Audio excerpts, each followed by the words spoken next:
Hello बच्चों, आप सभी का एक बार फिर से स्वागत है। हम देख रहे थे पीपल एज रिसोर्स, क्लास 9 का आपका टॉपिक है इकोनॉमिक्स का। तो चलिए आगे बढ़ते हैं और फिर से स्टार्ट करते हैं। पार्ट 1 ऑलरेडी देख चुके हैं, तो जिन बच्चों ने पहले पार्ट 1 नहीं देखा तो मैं रिक्वेस्ट करूंगा पहले वो देख लें, फिर इस पे आए, तब आपको पूरा चैप्टर जो है वो अच्छे से समझ। चलिए शुरू करते हैं। देखो, अब बात आती है कि क्वालिटी ऑफ पॉपुलेशन जो है उसको किस तरह से बढ़ाया जाए, कि क्या काम किया जाए। जो हमारा सबसे बड़ा ह्यूमन रिसोर्स है, जिसको हमें क्या बनाना है, ह्यूमन कैपिटल बनाना है, आखिर उसको कैसे इम्प्रूव किया जाए। तो यहाँ सबसे पहली जो बात आती है वो है आपका एजुकेशन, कि भाई एजुकेशन को किस तरह से इम्प्रूव किया जाए। तो उसके लिए जैसे देखो, एजुकेशन अगर आपकी अच्छी हो, अगर आपके नेशन की, जैसे कि हमारा नेशन है जो इतना बड़ा आपका, सबसे, हमने पिछले वीडियो में बताया था कि सबसे बड़ा यूथ पॉपुलेशन है इंडिया के पास, अगर उसको सही से यूज किया जाए तो ना सिर्फ नेशनल इनकम बढ़ेगा आपका, बल्कि कल्चरल रिचनेस और गवर्नमेंट की जो एफिशिएंसी है, ठीक है जी, गवर्नमेंट की जो एफिशिएंसी है वो भी क्या होगा, बढ़ेगा। और जब ऐसे हम बात कर रहे थे कि जब कोई भी ह्यूमन बीइंग अच्छा करता है, जैसे हमने लास्ट वीडियो में सकल एंड विलास की स्टोरी पढ़ी थी, तो सकल की वहां पे क्या था कि उसने पढ़ाई की, जिससे कि उसने टेक्निकल नॉलेज ली, अपना स्किल डेवलपमेंट किया, और धीरे धीरे उसका जो ओवरऑल डेवलपमेंट है वो अच्छा हुआ, और उसकी फैमिली की कंडीशन बढ़ी। उसकी फैमिली की कंडीशन बढ़ी तो उसके आसपास जो रहने वाले लोग हैं उन्होंने देखा, तो वो भी इससे इंस्पायर हुए, वो भी अपने बच्चों को आगे स्कूल में पढ़ाना चाहते थे। तो इस तरह से चीजें जो है वो बदलाव स्टार्ट होती है आपकी, और जब चीजें बदलती हैं तो ऑब्वियसली वो पूरे के पूरे नेशन पे इफेक्ट करता है। अब क्या क्या प्रोविजंस मेड है इस चीज के लिए, तो सबसे पहली चीज है कि यूनिवर्सल एक्सेस होना चाहिए, retention and quality in elementary education. खासकर जो गर्ल्स एजुकेशन है उस पर हमें फोकस करना चाहिए, ठीक है। गर्ल्स एजुकेशन को किस तरह से बढ़ाएं ताकि जो हमारी जो गर्ल्स का पार्टिसिपेशन है वो आपका गर्ल्स कह लो या फीमेल का पार्टिसिपेशन कह लो आप, किसमें, इंडियन इकोनॉमी में, वो भी आपका अच्छा हो। इसके लिए गवर्नमेंट जो है वो नवोदय स्कूल है, प्रतिभा विकास विद्यालय। देखो, बहुत सारे स्कूल तो गवर्नमेंट के होते ही हैं, साथ साथ उन्होंने इस तरह के स्कूल भी ओपन किए हैं, जैसे नवोदय स्कूल है, प्रतिभा विकास विद्यालय है। इसमें क्या करते हैं गवर्नमेंट, एडिशनल आपके बेनिफिट्स देते हैं। जैसे कि अगर मैं बात करूं नवोदय स्कूल का, उसमें क्या होता है कि आपका टेस्ट होता है, जो वीक सेक्शन से बच्चे हुए उनके पास, जिनके पास टैलेंट है उनके पास एक अच्छा मौका होता है कि एक अच्छा एजुकेशन लेने का। इसमें गवर्नमेंट आपको हॉस्टल खर्च भी देती है, यानी कि आपको एक अच्छा खासा बेनिफिट मिलता है। इन स्कूल की बात करें तो इनके स्कूल जो है वो लिमिटेड बच्चे होते हैं, और फैसिलिटी जो है वो भी बहुत अच्छी रहती है। तो गवर्नमेंट जो है अपनी तरफ से पूरी कोशिश कर रही है कि भाई जो हमारी कंट्री का एजुकेशन है वो क्या हो, अच्छे से अच्छा हो। वोकेशनल स्ट्रीम डेवलप किए जा रहे हैं, स्किल इंडिया प्रोग्राम जो है वो भी अभी गवर्नमेंट ने लॉन्च किया है, ताकि हमारा जो ह्यूमन रिसोर्स है वो क्या हो, आपका स्किल, ठीक है। देखो, स्किल्ड लेबर की इंडिया में बहुत कमी है, और यही एक रीजन भी है कि हमारा नेशन जो है वो थोड़ा सा पीछे है, प्रोग्रेस में थोड़ा सा पीछे हो गया है। अगर हमारे पास स्किल्ड लेबर होंगे तो ऑब्वियसली बात है वो क्या होंगे, आपके सेल्फ डिपेंडेंट होंगे, और हमारा जो नेशन है वो आगे अच्छे से बढ़ेगा। अगर आप बात करोगे जीडीपी की, जहां जीडीपी आपका जीडीपी 1951 में 0.64% होता था एजुकेशन सेक्टर, ठीक है। टोटल जीडीपी का 0.64% सिर्फ एजुकेशन सेक्टर इसमें पे खर्च किया जाता था।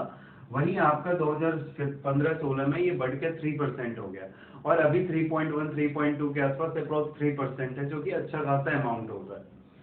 अगर आप लिटरेसी रेट की बात करोगे तो 18.33 था आपका 1951-52 में, जो कि अब बढ़ के आपका 74% हो गया।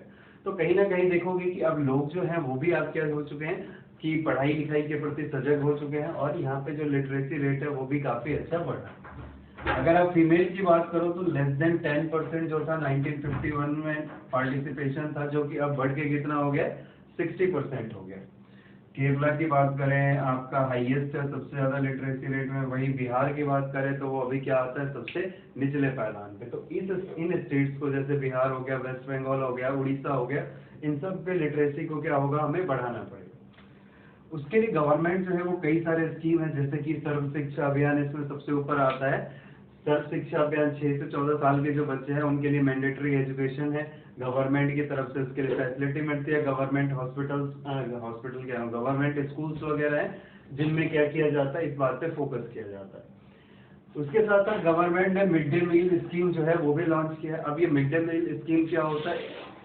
मिड डे मील स्कीम जो है उसमें क्या किया जाता है आपका कि गवर्नमेंट की तरफ से आपका जो छोटे बच्चे होते हैं, ठीक है, स्कूल में पढ़ रहे होते हैं गवर्नमेंट स्कूल में, उनको खाना प्रोवाइड किया जाता है। अब इसमें क्या होता है आपका, अब इसमें क्या होता है कि इसमें क्या होता है कि आपका जो जैसे होता क्या था कि पहले आपके जो पीपल्स होते थे, खासकर पुअर सेक्शन के लोग, वो आपके ज्यादा क्या करते थे, पढ़ाई लिखाई की तरफ ध्यान नहीं देते थे। तो गवर्नमेंट ने क्या सोचा कि भाई एक स्कीम लेके आए। क्या होता था कि छोटी फैमिली होती थी, बच्चे बहुत ज्यादा होते थे, पहले खाने पीने का देखेंगे कि बच्चों को पढ़ाएंगे। तो गवर्नमेंट ने सोचा कि भाई अगर खाना वगैरह हम खुद ही प्रोवाइड करें बच्चों को, इससे क्या होगा कि बच्चे जो है वो पार्टिसिपेशन बढ़ेगी। और इसका एक बहुत अच्छा रिजल्ट भी हुआ था कि सही में पार्टिसिपेशन जो है वो क्या हुआ था आपका वहां पे बढ़ा था, ठीक है, मिड डे मील स्कीम के साथ साथ। उसके साथ इसका एक बेनिफिट ये हुआ कि जो हमारे बच्चे हैं उनको न्यूट्रिशन फूड्स भी मिले, ताकि उनका हेल्थ भी क्या हो, अच्छे से अच्छा हो सके। वही अगर बात करेंगे आप कि क्या और भी कुछ है, तो जैसे कई जगह पे क्या किया जाता है, गर्ल्स को आपका स्कॉलरशिप दी जाती है, उनको पढ़ने के लिए कुछ पैसे मिलते हैं। कई स्टेट्स में उनको साइकिल दिया जाता है, स्कूल ड्रेस जो है वो मिलता है आपका गवर्नमेंट की तरफ से, ताकि उनको आने जाने का जो है वो भी आपको इजी हो जाए, ठीक है, उनके पेरेंट्स पे जो डिपेंडेंसी है वो कम होता जाए। और कई जगह पे तो उनको एक्स्ट्रा पढ़ने के लिए जो भी पैसे वगैरह लगते हैं वो भी दिया जाता है। अगर आप बात करोगे ग्रॉस एनरोलमेंट रेशियो का, 18 से 23 एज ग्रुप यहाँ पे लिया है मैंने, तो जो 25.2% 2017-18 में था, वो बढ़ के कितना हो गया, 30%। 2020-21 में बढ़ के कितना हो गया, 30% हो गया, ठीक है जी। ग्रॉस एनरोलमेंट रेशियो होता है कि भाई इस एज ग्रुप के जितने भी लोग हैं उसमें से कितने लोग हैं जो आपके हायर एजुकेशन अभी ले रहे हैं, ठीक है। जैसे अगर आपको मान लो किसी भी एज ग्रुप का देखना है तो सभी एज ग्रुप का अलग अलग होता है। फोकस ऑन इंक्रीजिंग एक्सेस, एक तो क्वालिटी बढ़ाया जाए, करिकुलम मॉडिफिकेशन, वोकेशनलाइजेशन और यूज ऑफ इंफॉर्मेशन टेक्नोलॉजी। अगर आप देखोगे तो क्वालिटी एजुकेशन की इंडिया में बहुत जरूरत है। हमें बुक आती है, सब आता है, लेकिन जब हमें उसे अप्लाई करने की जरूरत होती है तब हम अप्लाई नहीं कर पाते। ये हमारा सबसे बड़ा फेलियर होता है। तो यही चीजें होती है कि भाई आप जो पढ़ रहे हो उसको अगर आपको अप्लाई करना नहीं आया तो फिर उस पढ़ाई का क्या फायदा। दूसरी बात कि करिकुलम में भी टाइम टू टाइम मॉडिफिकेशन होना चाहिए, ताकि बच्चे जो हैं वो क्या कर सके, आपके करंट सिचुएशन के साथ अपडेट होते रहे। तीसरी बात कि वोकेशनलाइजेशन की स्किल डेवलपमेंट कोर्सेज या फिर कुछ ऐसे कोर्सेज जो आजकल डिमांड में है, ठीक है, उन सब पे भी फोकस किया जाए, जैसे बिजनेस वगैरह का हो गया। तो कई सारी चीजें जो है वो आपके स्कूल में भी और एजुकेशन में भी जो हमारी सेंट्रल बोर्ड है वो सब भी प्रोवाइड करती है आपकी। उसके बाद जैसे यूज ऑफ इंफॉर्मेशन टेक्नोलॉजी हो गया, ताकि एजुकेशन जो है वो और भी क्या हो जाए, ब्रॉडर लेवल पे आए। तो इंफॉर्मेशन टेक्नोलॉजी का यूज जो है वो भी आजकल जितना अच्छे से कर सके वो है। इसका मतलब ये बिल्कुल नहीं है कि आप दिन भर क्या करें, नेट पे ढूंढते रहे। अब कई बार देखा जाता है कि बच्चे क्या करते हैं, स्कूल का होमवर्क भी इंटरनेट से ले लेते हैं। भाई अगर आप ऐसे ही करोगे तो फिर आप कुछ नहीं सीखोगे। फिर आपको पढ़े, जो बात हम कर रहे थे कि हम जिस एजुकेशन के लिए हम कह रहे थे कि भाई बच्चे की क्या हो, आपका बच्चे जब पढ़ लिख लेंगे सब कुछ कर लेंगे तो आपका जो इकोनॉमिक डेवलपमेंट करेंगे, अब वो क्या हो जाएंगे भाई, लाइबिलिटी होते हैं, उनको एसेट होना चाहिए। आप उल्टे बदले क्या हो रहे, लाइबिलिटी बनते जा रहे हो किसी के लिए, कि जबरदस्ती या फिर आप पढ़ लिख लोगे लेकिन आता कुछ नहीं है, तो ऐसी चीज क्या करना। इसीलिए इंटरनेट वगैरह का यूज अगर आप कर रहे हैं तो बहुत सोच समझ के करना चाहिए कि किस तरह से क्या हो नहीं हो।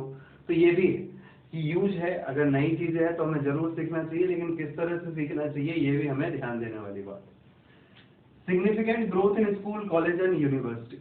बहुत ज्यादा अगर आप देखोगे तो आजादी के टाइम से अभी तक बहुत ही ज्यादा स्कूल, कॉलेज और यूनिवर्सिटीज में ग्रोथ हुए हैं। Number of schools, number of college, number of universities. इसके साथ साथ कई बार क्या होता है, आपकी नंबर ऑफ स्कूल कॉलेज तो बढ़ते जा रहे हैं, पर इससे कई बार ये भी देखा गया है कि जो एजुकेशन का लेवल है वो भी कई बार डाउन होता जा रहा है। तो गवर्नमेंट की ये रिस्पॉन्सिबिलिटी बनती है कि कोई भी स्कूल, कॉलेज या यूनिवर्सिटी को एफिलिएट करने से पहले उसको अच्छे से चेक करे कि भाई जो वो जो फैसिलिटीज प्रोवाइड कर रहे हैं, जो एजुकेशन प्रोवाइड कर रहे हैं, वो किस लेवल का है, ठीक है। तो ये गवर्नमेंट की भी रिस्पॉन्सिबिलिटी बनती है और हमारी भी बनती है कि अगर किसी स्कूल में पढ़ने जा रहे हो, किसी कॉलेज में पढ़ने जा रहे हो, किसी यूनिवर्सिटी का पार्ट बनने जा रहे हो तो आपको पता होना चाहिए कि वो क्या है, किस तरह का एजुकेशन है। आप वहाँ पे जाए, प्रीवियस जो वहाँ बच्चे पढ़ रहे हैं या प्रीवियस ईयर के कोई बच्चा आपको मिलता है उससे पूछे। तो ये हमारी भी जिम्मेदारी है, ठीक है, कि ऐसी जगह जाएं जहाँ हमारा स्किल जो है, हमें बहुत कुछ सीखने को मिला, हमारे अंदर का पोटेंशियल बाहर आए और हम बहुत सारी चीजें सीख पाए। तो ये था आपका एजुकेशन वाला पार्ट। नेक्स्ट है आपका दूसरी बात कि सबसे ज्यादा आपका हेल्थ, ठीक है। एजुकेशन के बाद जो दूसरे टॉपिक पे बात करें कि क्वालिटी ऑफ पॉपुलेशन कैसे बढ़ा जाए, तो वो है आपका हेल्थ। जितना ज्यादा हमारा पॉपुलेशन हेल्थी, जितना ज्यादा अच्छा रहेगा, स्वस्थ रहेगा, वो क्या होगा, उतना ही एक्टिव रहेगा। अगर हमारा जो पॉपुलेशन है वही वीक रहेगा तो वो क्या होगा, आपका उसका जो ग्रोथ है, एक्चुअल ग्रोथ है, वो फिर क्या होगा, फिर दूसरों पे डिपेंडेंसी उसकी रहेगी। तो जहाँ एसेट होना चाहिए वही क्या है, दूसरों पे बोझ बना हुआ है।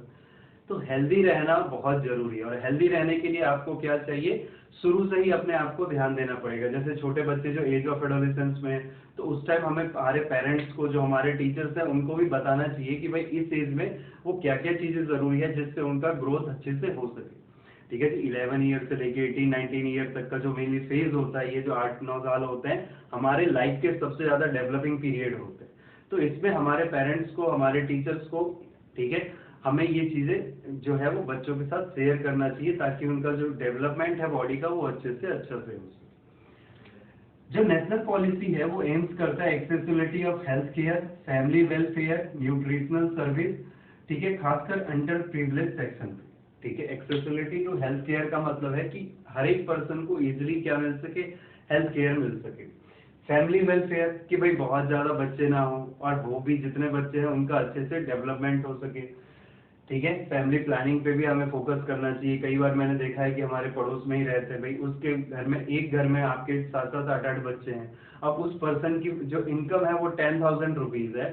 10,000 रुपीज में 7 से 8 मेंबर है फैमिली का, तो आप सोचो कैसे उसका डेवलपमेंट होगा। जब बच्चों को अच्छे से खाना नहीं मिल पा रहा है तो उसकी डेवलपमेंट की जरूरत नहीं है। तो हमें ये भी देखना चाहिए कि फैमिली प्लानिंग किस तरह से है, ठीक है। हम दो हमारे दो का जो नारा था, खैर अब तो हम दो हमारे एक हो गए हैं, लेकिन हमें ये चीज समझना चाहिए कि जितना हमारे बच्चे, आपके 6-6 7-7 बच्चे जो होती है, तो हमें ये देखना पड़ेगा कि हमें अपने बच्चों को किस तरह से डेवलप करना है। अगर 6-6 7-7 बच्चे हैं और इनकम कुछ नहीं है तो कैसे हो पाएंगे। तो ये भी चीज हमें देना है कि फैमिली प्लानिंग के बारे में भी अच्छे से सोचना समझना होगा। फैमिली न्यूट्रिशनल सर्विस, आज अगर बात करें, माल न्यूट्रिशन जो है वो बहुत बड़ा इश्यू हो चुका है इंडिया जैसे नेशन के लिए, ठीक है। खासकर जो अंडर प्रिविलेज एज है वहां पे इस चीज को लेके बहुत ही ज्यादा क्या है, दिक्कतें हैं। इसकी के लिए जैसे मिड डे मील स्कीम बताया था मैंने, तो उसमें क्या हुआ था, गवर्नमेंट का एक ये भी था कि भाई इसी बहाने जो बच्चे हैं, ठीक है, जब वो स्कूल में आएंगे तो उनको थोड़ा सा न्यूट्रिशन फूड मिलेगा, तो उनका हेल्थ भी अच्छा रहेगा और साथ साथ उनका एजुकेशन भी बढ़ेगा। इनफैक्ट मोर्टेलिटी रेट की बात करें तो जो आपका 147 था 1951 में, अब कम होकर 34 हो गया। इनफैक्ट मोर्टेलिटी रेट जो होता है आपका कि 1 साल से जो कम बच्चे होते हैं, जो नए नए जन्म लेते हैं, उनमें से कितने बच्चे जो हैं वो आपके सरवाइव कर पाते हैं। क्रूड बर्थ रेट वो भी कम हुआ है। डेथ रेट देखोगे तो वो भी काफी कम हुआ है, क्योंकि हेल्थ सर्विस में अब इंडिया जो है वो इस बात पे काफी ध्यान दे रहा है। जो गवर्नमेंट है वो भी काफी ध्यान दे रही है कि हेल्थ सेक्टर में अभी भी क्या है, हमें बहुत आगे काम करना है, ठीक है। हमारी जो पॉपुलेशन है उसको क्या बनाना है, आपका दूसरे के ऊपर आपका वो डिपेंडेंट नहीं रहना चाहिए, उनको एसेट बनाना है, और वो तभी बनेंगे जब उनका हेल्थ अच्छा होगा। अब इसके लिए हमें इंक्रीज करना होगा, सबसे पहले पब्लिक हेल्थ केयर सिस्टम को अच्छा करना होगा। डॉक्टर्स जो है उनकी क्वांटिटी बढ़ानी पड़ेगी, नंबर ऑफ डॉक्टर्स जो है। हॉस्पिटल्स, अच्छे लेवल के हॉस्पिटल्स, गवर्नमेंट को इस बात पे फोकस करना पड़ेगा। मेडिकल फील्ड में रिसर्च पे भी गवर्नमेंट को फोकस करना चाहिए कि किस तरह से डिजीज वगैरह से हमें जो है, या नए मेडिसिन जो आपके सुटेबल हैं, तो इस सब पे भी रिसर्च मेडिकल फील्ड में, और भी मेडिकल आपकी जो डेवलपमेंट है उस सब हो सके आपका। Easy and economical access to medical facility, सभी को क्या हो, इजीली मिल सके। अब जैसे विलेज एरिया में क्या होता है, अभी भी डॉक्टर्स की जो संख्या है वो काफी कम होती है, हॉस्पिटल्स नहीं होते, तो एम्बुलेंस की सही से व्यवस्था नहीं होती। तो ये सारी चीजें क्या है आपकी, अभी भी इंडिया में काफी प्रॉब्लम है। प्रॉपर न्यूट्रिशन, सही से न्यूट्रिशन अगर नहीं मिलेगा तो जो हमारे सबसे पहले जो बच्चे हैं, जो यूथ है, ठीक है। और चाहे आप बात करोगे सबसे ज्यादा भाई, क्योंकि ये सबसे क्या होने वाले हैं आपके एसेट, ये रियल एसेट है आपके। जो अभी बच्चे अभी से बीमार रहेंगे तो ऑब्वियसली वो क्या होंगे, फिर अच्छे से डेवलप नहीं कर पाएंगे। तो हमें ये ध्यान देना पड़ेगा कि जो छोटे बच्चे उनका डेवलपमेंट किस तरह से हो खासकर। और हेल्थ इंश्योरेंस भी है। वैसे गवर्नमेंट जो है वो हेल्थ इंश्योरेंस को लेके कई सारे आपकी योजनाएं भी लेके आ चुकी है, लेकिन हेल्थ इंश्योरेंस को एक बड़े स्केल पे हमें देखना पड़ेगा कि कोई जैसे गरीब जो है या पुअर सेक्शन से पीपल कोई बीमार हो जाता है तो उसका देखभाल किस तरह से हो, भाई कोई ऐसी बीमारी से ना मरे। ये भी चीजें बहुत जरूरी है। और तीसरी बात है कि लोगों में अवेयरनेस फैलाना कि भाई अपने हेल्थ को लेके आप भी सजग हो। जैसे कि अभी कोविड-19 का सिचुएशन है, गवर्नमेंट कहती है भाई मास्क पहन के निकलिए, हाथ धोते रहिए, सैनिटाइज कीजिए, लेकिन फिर भी बहुत लोग क्या करते हैं, लापरवाह है, ना मास्क पहनते ऐसे घूमते रहते हैं। तो यही चीजें क्या होती है कि जब आप बीमार पड़ोगे फिर वो क्या होगा, आप ही को परेशानी होगी।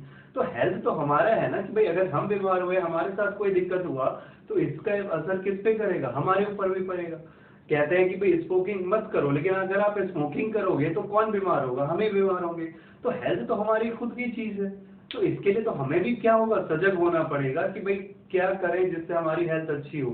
जैसे कि कहा जाता है कि भाई थोड़ा सा आप क्या करें, घर में भी एक्सरसाइज वगैरह करते रहे। अभी तो अगर आपका सिचुएशन अच्छा हो जाता है, सब कुछ ठीक ठाक चल रहा है, तो आप पार्क में भी क्या कर सकते हैं, सुबह थोड़ा सा रनिंग वगैरह कीजिए, ताकि आपका हेल्थ थोड़ा सा बेसिक एक्सरसाइज कीजिए। आप कम से कम आधा घंटा भी करेंगे दिन में तो वो भी सफिशिएंट है आपके लिए। ठीक है। उसके बाद प्रॉपर डाइट लेना आप शुरू करिए। तो ये कुछ बेसिक चीजें होती है जहां से आप अपने हेल्थ को ध्यान में रख सकते हैं। बाहर की चीजें ना खाएं, ठीक है, कहाँ पे क्या गंदगी कैसे बनाया गया है ये सब हमें नहीं पता होता है। तो ये छोटी छोटी बातें होती है जिस पे हमें भी ध्यान देना पड़ेगा। सब कुछ के लिए हम गवर्नमेंट को अगर रिस्पॉन्सिबल करने लग जाएंगे तो फिर वो भी सही नहीं होता। गलतियां हम करें, फिर जब अब कुछ हो जाता है तो हम गवर्नमेंट को ब्लेम करें, तो वो भी सही नहीं होता। इसीलिए हमें कम से कम अपनी तरफ से तो पूरी तरह से सजग होना चाहिए।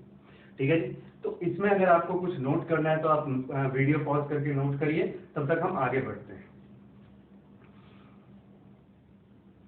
क्वालिटी ऑफ लाइफ में तीसरी बात जो हम, क्वालिटी ऑफ पॉपुलेशन में तीसरी बात जो हम कर रहे हैं वो है आपका अनएम्प्लॉयमेंट का। इंडिया में सबसे ज्यादा प्रॉब्लम है अनएम्प्लॉयमेंट की, और इसकी सबसे बड़ी वजह है कि आपका lack of skill in people. Skilled people की, जैसे इंडिया में ही बात करोगे तो नंबर ऑफ इंजीनियर्स हर एक साल आपके लाखों में निकलते हैं, लेकिन स्किल्ड जो है वो बहुत कम होते हैं। बहुत कम लोगों को पता है कि क्या चीज है। लोग पढ़ाई बहुत ज्यादा करते हैं, लेकिन उसका वही मैंने बताया कि आपको अगर अप्लाई करना ही नहीं आया, अगर एक आप अच्छे इंजीनियर हो गए तो फिर क्या होगा, आपको कोई दिक्कत नहीं है। लेकिन आप इंजीनियर हो, आपको पता ही नहीं है कि चीजें कैसे अप्लाई करनी चाहिए, तो फिर क्या बात है, आप अच्छे डॉक्टर नहीं हो। डॉक्टरी पूरी पढ़ाई कर ली, आप अच्छे डॉक्टर नहीं बन पाए आप। क्यों? क्योंकि आपने क्या किया, उसको अप्लाई करना नहीं सीखा। ठीक है, आपको प्रैक्टिकल नॉलेज नहीं है। ठीक है जी। आपको सही से चेक करना नहीं आता, तो फिर काहे का डॉक्टर। अगर आप एक सीए बन रहे हो लेकिन आपको अकाउंट चेक करना नहीं आता, सिर्फ आपने बुक पढ़ के कर लिया, तो वो क्या होगा, आपको फिर आगे आपको दिक्कत होगी। हाँ, ये अलग बात है कि एक्सपीरियंस से लोग बहुत कुछ सीख लेते हैं, लेकिन आपके एजुकेशन में जब आप कर रहे हो तो आप ये भी चीज ध्यान रखिए कि प्रैक्टिकल नॉलेज बहुत ज्यादा जरूरी है। आप जो पढ़ रहे हैं उसको अप्लाई करना बहुत ज्यादा जरूरी है। अगर आप बिल्कुल करोगे कि भाई किस पर्सन को अनएम्प्लॉयमेंट कहेंगे, तो people who are willing to work at the going ages नहीं, it's wages, but can not find jobs. वो लोग जो चाहते हैं कि भाई जो वेजेस है उस पर काम करने को तैयार हैं, लेकिन फिर भी उनको जॉब नहीं मिल रहा है, तो उनको हम क्या कहेंगे, अनएम्प्लॉयमेंट। ठीक है, अनएम्प्लॉयड कहेंगे। जैसे कि अब कहोगे किस एज ग्रुप को अनएम्प्लॉयड कहा जाता है, तो 15 year to 59 year, it's 59 year, 15 year to 59 year का जो एज ग्रुप होता है उसको हम क्या कहते हैं, अनएम्प्लॉयड कहते हैं। अब देखो, अनएम्प्लॉयड में भी दो तरह होते हैं, एक होता है आपका सीजनल अनएम्प्लॉयमेंट और एक होता है आपका डिस्गाइज्ड एम्प्लॉयमेंट। अब सीजनल एम्प्लॉयमेंट क्या है? सीजनल अनएम्प्लॉयमेंट वो कहा जाता है जब आपको क्या हो, किसी पर्टिकुलर सीजन में काम नहीं मिलता हो। जैसे कि अगर आप बात करोगे हमारे गांव एरियाज में, यानी कि रूरल एरियाज में क्या होता है आपका, कि जैसे क्रॉप हुआ, ठीक है जी, तो दो क्रॉप के बीच में क्या होता है, वर्कफोर्स की उतनी जरूरत नहीं होती है ना जी। अब जैसे आपका मान लो कि अभी मानसून का सीजन है, खरीफ क्रॉप्स क्या हो रहे हैं, अभी आपके सोन हो रहे हैं, तो अभी लेबर की जरूरत है। अब इसके बाद इतने लेबर की अगले 1-2 महीने में उतनी लेबर की जरूरत नहीं पड़ेगी, या जब चीजें हार्वेस्ट होगी उसके बाद उतने लेबर की जरूरत नहीं होती। तो ठीक है। या फिर अगर आप बात करोगे कंस्ट्रक्शन वर्कर की, तो जैसे मानसून के सीजन में क्या हो जाता है कि उनके पास उतना ज्यादा वर्क नहीं होता। क्यों? क्योंकि बारिश का सीजन होता है, लोग घर वगैरह उतना नहीं बनाते, कंस्ट्रक्शन वर्क उतना नहीं बनाते हैं, तो बहुत सारे लेबर जो उसी फील्ड से जुड़े हुए वो क्या हो जाते हैं, आपके अनएम्प्लॉयड हो जाते हैं। जो लोग आपके जुड़े हुए हैं किससे, जैसे आइसक्रीम वगैरह मान लो, समझ लो, अब सर्दी के दिनों में उनकी इनकम कम हो जाती है, कईयों की तो बंद भी हो जाती है, कोई और काम उनको स्टार्ट करना पड़ता है। तो सीजनल अनएम्प्लॉयमेंट वही अनएम्प्लॉयमेंट हुआ जब आपको किसी सीजन में क्या है काम मिले और फिर कुछ सीजन में काम नहीं मिलता है। मोस्टली आपका एग्रीकल्चर सेक्टर सबसे ज्यादा इसमें सफर करता है। आपका जो एग्रीकल्चर सेक्टर है उसमें सबसे ज्यादा दिक्कत आती है। डिस्गाइज्ड अनएम्प्लॉयमेंट क्या होता है? डिस्गाइज में क्या होता है कि भाई जहां जरूरत 2 लोगों की है, जबरदस्ती के 5 लोग या 6 लोग लगे हुए हैं काम को करने में, ठीक है, यानी कि जरूरत कम की है और पूरा का पूरा ज्यादा लोग आपने लगा रखा है। जैसे गांव में क्या होता है, एग्रीकल्चर वगैरह में देखे जाता है कि एक लैंड है जहाँ पे काम कर रहे हैं, 2-3 लोगों की जरूरत है, फिर भी पूरा फैमिली लगा हुआ है उसमें। तो इससे होता क्या है कि जैसे मान लो कि कोई आप कोई भी वर्क है, जैसे एग्रीकल्चर ही मान लो, या फिर मान लो कोई शॉप है, उसमें ही सब लगे हुए हैं, तो इसमें होता क्या, मान लो 5 लोग हैं, ठीक है, 3 ही लोगों की जरूरत है, 2 लोग नहीं भी रहेंगे फिर भी काम हो जाएगा, लेकिन पूरे 5 लोग उसमें क्या हुए हैं, आपके जुड़े हुए हैं। तो वो क्या हुए, वो जो 2 एक्स्ट्रा लोग हैं वो आपके क्या हो गए यहाँ पे बिना मतलब के हैं। वो कोई और काम अगर करे तो क्या होगा, आपका घर में इनकम बढ़ेगा, और इनकम बढ़ेगा तो क्या होगा, फैमिली कंडीशन अच्छी होगी। तो सॉरी, डिस्गाइज्ड अनएम्प्लॉयमेंट क्या कहलाता है, वो आपका अनएम्प्लॉयमेंट जहां पे जितनी जरूरत है उससे ज्यादा लोग क्या हो उसमें इन्वॉल्व हो। इससे क्या होगा, फिर से बता देता हूं आपको। सबसे पहले कि आपके अनएम्प्लॉयमेंट जो है, ठीक है, जो लोग एक्स्ट्रा अर्निंग कर सकते हैं वो लोग भी उसी पे डिपेंड है, वो कुछ और कम करके भी क्या कर सकते हैं, अर्न कर सकते हैं, तो लाइबिलिटीज कम होंगी, ठीक है, इनकम बढ़ सकता है।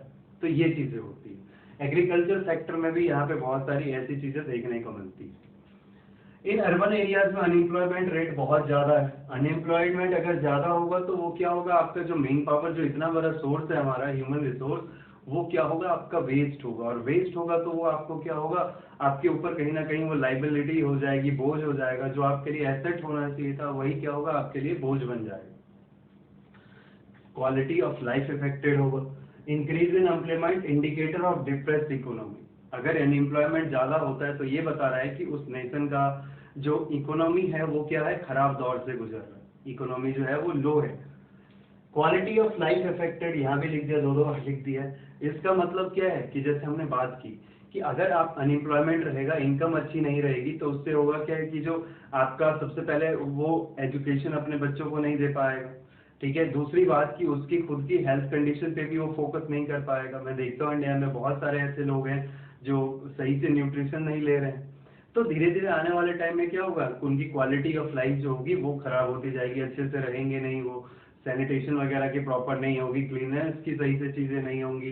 तो ये क्या होगा, धीरे धीरे लाइफ जब सुधरनी चाहिए वो आपकी और खराब होती जाएगी। लो अर्निंग गवर्नमेंट सो एम्प्लॉयड, क्या मतलब है इसका कि गवर्नमेंट क्या करता है कि कुछ लोग जिनकी पोटेंशियल ज्यादा है, ठीक है, देखा गया है कि आजकल क्या हो गया है कि जो आपके ग्रेजुएट्स हैं उनमें भी अनएम्प्लॉयमेंट सबसे ज्यादा देखने को मिल रही है। अब कोई काबिल बहुत ज्यादा है, ठीक है, जिसको उससे हाई प्रोफाइल की जॉब चाहिए, लेकिन उसको उस लेवल का जो पढ़ाई उसने किया है उस लेवल का काम ना मिलके कोई क्या करना पड़ रहा है, छोटा मोटा काम करना पड़ रहा है, ठीक है, अपने से कम काम करना पड़ रहा है, लो अर्निंग पे करना पड़ रहा है। गवर्नमेंट उसको भी क्या दिखा देता है कि भाई वो भी एम्प्लॉयड है, पैसे कमा रहा है, ठीक है, तो अपनी क्षमता से ज्यादा काम कर रहा है, ठीक है, या मतलब जिसकी क्षमता उससे ज्यादा है काम करने की, उससे वो क्या कर रहा है, काफी कम काम कर रहा है, पैसे कम मिल रहे हैं उसको। तो यही वजह से कि अभी रेलवे में दिखाया था कि भाई जो आपके इंजीनियर्स हैं, कई जिन्होंने पीएचडी कर ली है वो प्यून के जॉब के लिए अप्लाई करते हैं। अब सोचो पीएचडी किया हुआ पर्सन है और कहाँ एक प्यून की जॉब, तो वो उसकी क्षमता से कम नहीं, बहुत ज्यादा कम है, और गवर्नमेंट क्या दिखा देगा कि वो भी आपके एम्प्लॉयड है। तो ये होता है कि गवर्नमेंट लो अर्निंग वालों को भी किस सेक्शन में रख देती है, एम्प्लॉयड में। ये सबसे बड़ी दिक्कत है।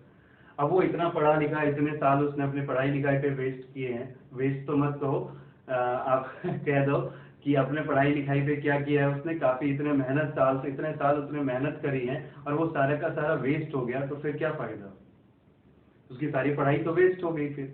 तो यही है कि आप क्या करें, गवर्नमेंट को भी देखना चाहिए कि भाई जो जितना काबिल है उसको उस तरह का जॉब मिले, उसकी सारी पढ़ाई तो वेस्ट होगी।